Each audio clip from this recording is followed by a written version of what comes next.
What if I told you that one of Hitler's top generals disagreed with him so often that he was eventually dismissed? This same general was responsible for some of Nazi Germany's most significant victories. Erich von Manstein, a man whose strategic brilliance was matched only by the controversy surrounding his legacy. In today's video, we'll explore how his innovative tactics shaped World War II and why his story remains relevant today. Erich von Manstein's military career began in 1906 when he entered the German army as a cadet. His strategic thinking quickly distinguished him, leading to his role as a staff officer by the end of World War I. This experience in military planning and operations laid the foundation for his future success. The interwar period presented significant challenges for German military leaders due to the restrictions imposed by the Treaty of Versailles. Despite this, Manstein and his colleagues worked to modernize the German military doctrine, with Manstein becoming a key advocate of mobile warfare. Manstein's strategic abilities came to the forefront during the planning of the invasion of France in 1940. He proposed the Sichelschnitt, or sickle cut plan, which involved a surprise attack through the Ardennes forest. This unconventional strategy led to the collapse of Allied defenses and the fall of France in just 6 weeks, cementing Manstein's reputation within the German High Command. Following this success, Manstein was promoted to the rank of General der Infanterie and given command of the 56th Panzer Corps. His battlefield successes caught Hitler's attention, with Hitler calling Manstein "my most capable general." But as the war progressed, tensions arose between Manstein and the Führer over strategic decisions, particularly on the Eastern Front, with Manstein believing he was irreplaceable. As German forces prepared for Operation Barbarossa, the invasion of the Soviet Union, Manstein was set to play a crucial role. Manstein's approach to mobile warfare, which emphasized fast-moving armored units supported by air power, will be put to the test in this new theater of war. Serving as the commander of the 56th Panzer Corps, Manstein and his forces played a crucial role in the early encirclement battles that led to the capture of hundreds of thousands of Soviet troops. As the German advance slowed due to the vast expanse of the Soviet Union and fierce resistance from the Red Army, Manstein continued to achieve significant successes. During the Crimean Campaign of 1942, he led the 11th Army in the Siege of Sevastopol. Manstein's innovative use of heavy artillery and air support eventually led to the capture of this heavily fortified Soviet naval base, with German forces reportedly losing less than 1 soldier for every 5 Soviet soldiers. Subsequently, Manstein was promoted to Field Marshal on the 1st of July, 1942. Manstein's tactical brilliance shone again in 1943 at Kharkov. Commanding Army Group South, he executed the backhand blow, allowing Soviet forces to advance before launching a surprise counterattack. This maneuver encircled and destroyed several Soviet armies, temporarily stabilizing the German position on the Eastern Front. However, as the war progressed, the tide began to turn against Germany. The Soviet Union's vast resources and changing military tactics, combined with the opening of new fronts by the Western Allies, put increasing pressure on the German forces. Manstein found himself often at odds with Hitler over strategic decisions, particularly regarding the flexibility of defense tactics. Because of Hitler's directive that all positions must be defended at all costs, the 1st Panzer Army, led by Manstein, became surrounded as they did not receive timely permission to retreat. Manstein traveled to Hitler's headquarters in Lviv to persuade him to reconsider. Hitler eventually agreed but removed Manstein from his command on March 30, 1944. Marking the end of his active military career and signaling a turning point in the war.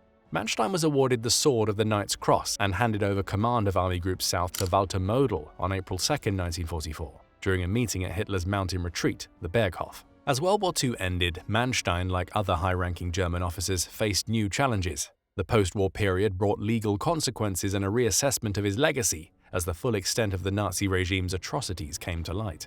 After the war, a complex narrative emerged surrounding the actions of the German military. This narrative, known as the myth of the clean Wehrmacht, portrayed regular German soldiers as honorable and separate from the Nazi atrocities.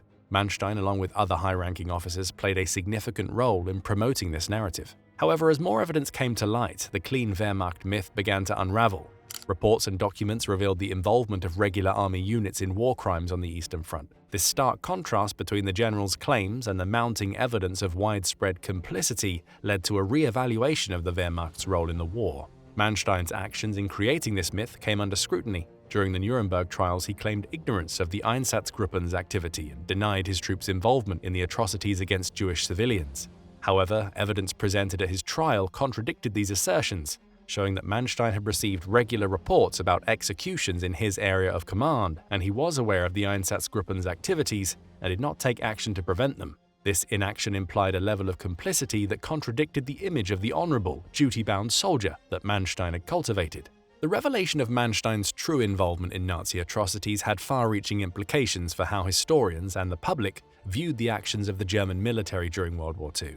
It became clear that even celebrated military strategists were not exempt from the moral compromises and crimes of the Nazi regime. 4 years after the war ended, Manstein finally faced justice. The delay in bringing him to trial originated from conflicting political interests. The Soviet Union pushed for prosecution, while some British leaders favored reconciliation with Germany as a potential ally against communism.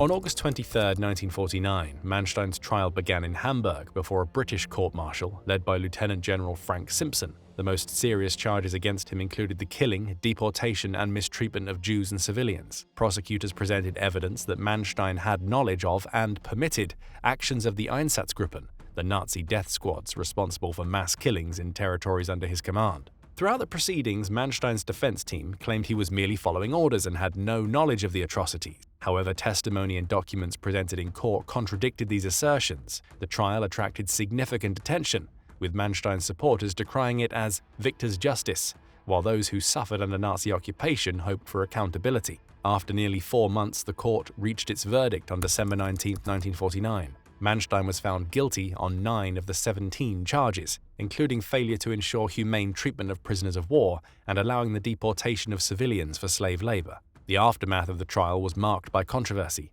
Manstein's supporters expressed outrage, leading to a reduction of his sentence from 18 to 12 years. Political pressure and health concerns resulted in his early release in May 1953, less than 4 years after his conviction.